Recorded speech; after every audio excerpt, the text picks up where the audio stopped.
এই আসলে আসলে দেখি না একটু যদি ভিতরে যায় যদি থেকে উঠে যায় তাহলে ওর আজকে বরকে বলবে ওয়ান্ডারফুল। আরে আমাকে ওরো তোর বউ কি ঘুমাই থাকবে বেলা করে?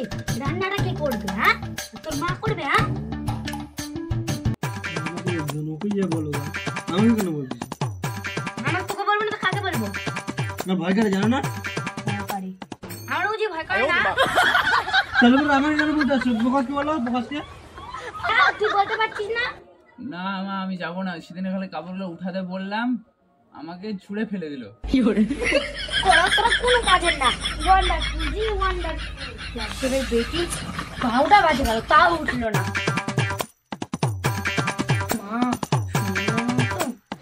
এই তোরা এখানে কি করছিস? হারাম খোরো, তুমি যে কাজ করতে আসছো ওই কাজই করতে আসছি আমরা, না রে ভাই? হ্যাঁ ওয়ান্ডারফুল।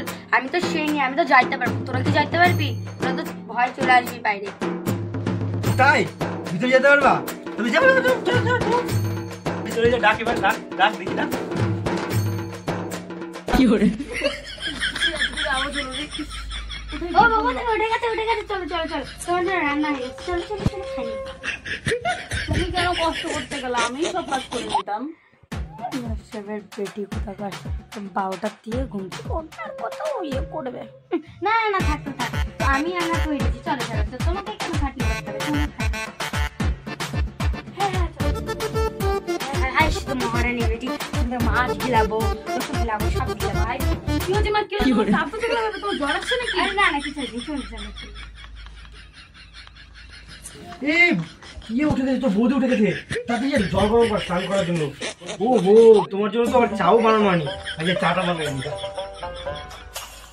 এই বৌদি তো চা খাওয়া হয়ে গেল, এখন তো স্নান করতে হবে। চল কষ্ট করে হাঁটা নিয়ে যাবো, ওটা ধরে নিয়ে যাই। চল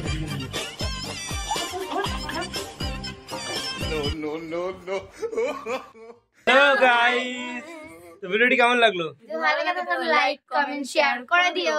অবশ্যই লাইক কমেন্ট শেয়ার করবে। চলো বাই।